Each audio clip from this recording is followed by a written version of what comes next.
newly formed political parties can move on and become big political parties. Today, UDA is the largest political party in the country, but was never represented. Now, if any honorable member here forms a political party in 2026, or those political parties that are not represented in the House today or in the Senate, and don't even have a single elected member, even in county assemblies, will have an opportunity to be represented in the selection panel that will midwife the process of recruiting commissioners.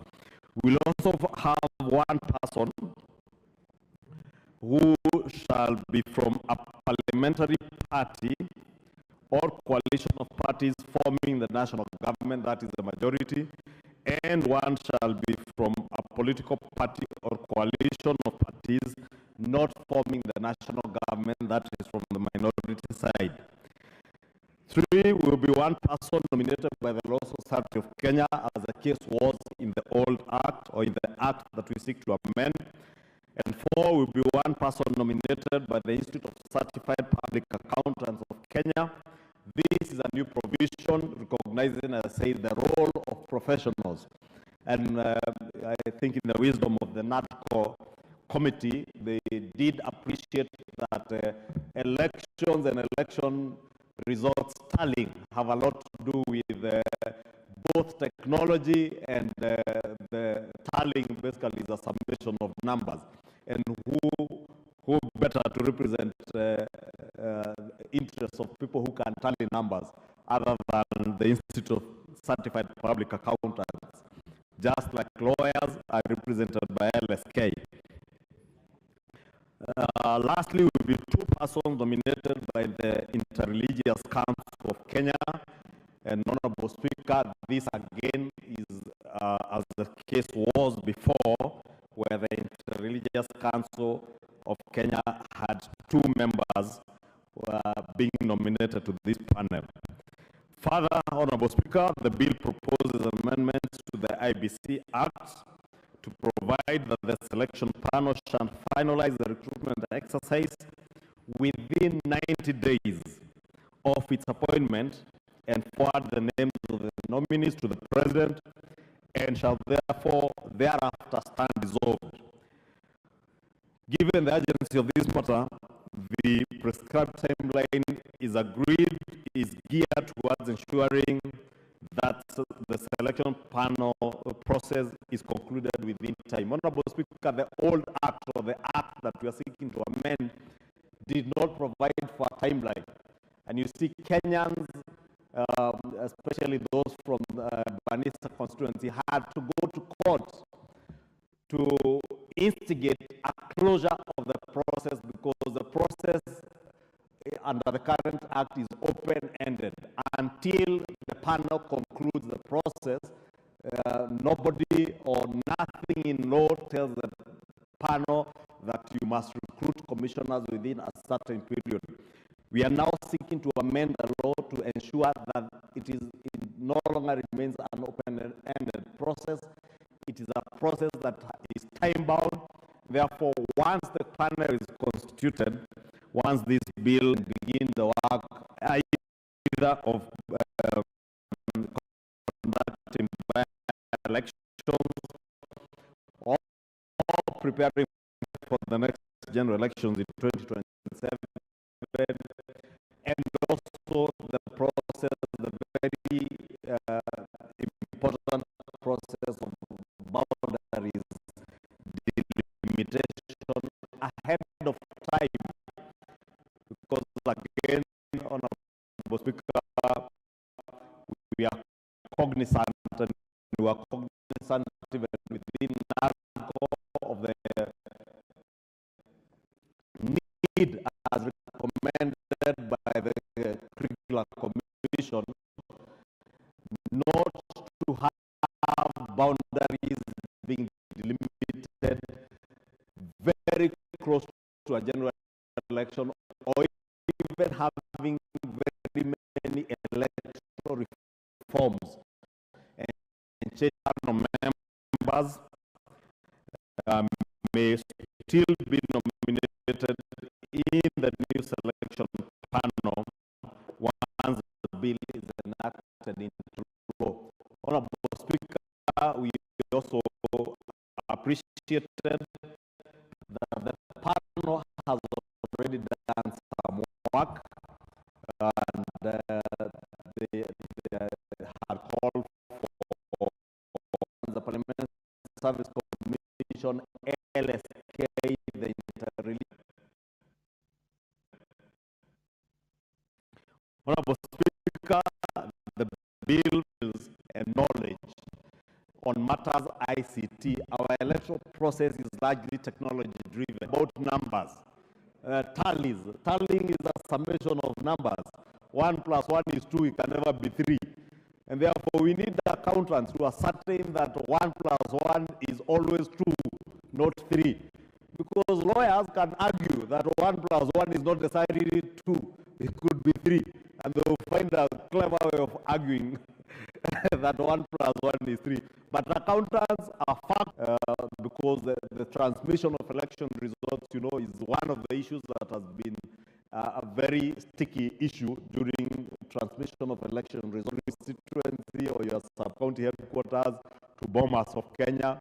We want commissioners who understand what a PDF document is, what a JPEG document is, and how possible, how easy is it to manipulate everything, because we want to allow members to contribute that we adopted in this House, were also adopted in the Senate, and we have committed, as I say, and the minority leadership, that we want to hasten the process of ensuring that all these National Dialogue Committee statutory instruments are debated and agreed on by both houses for the full implementation.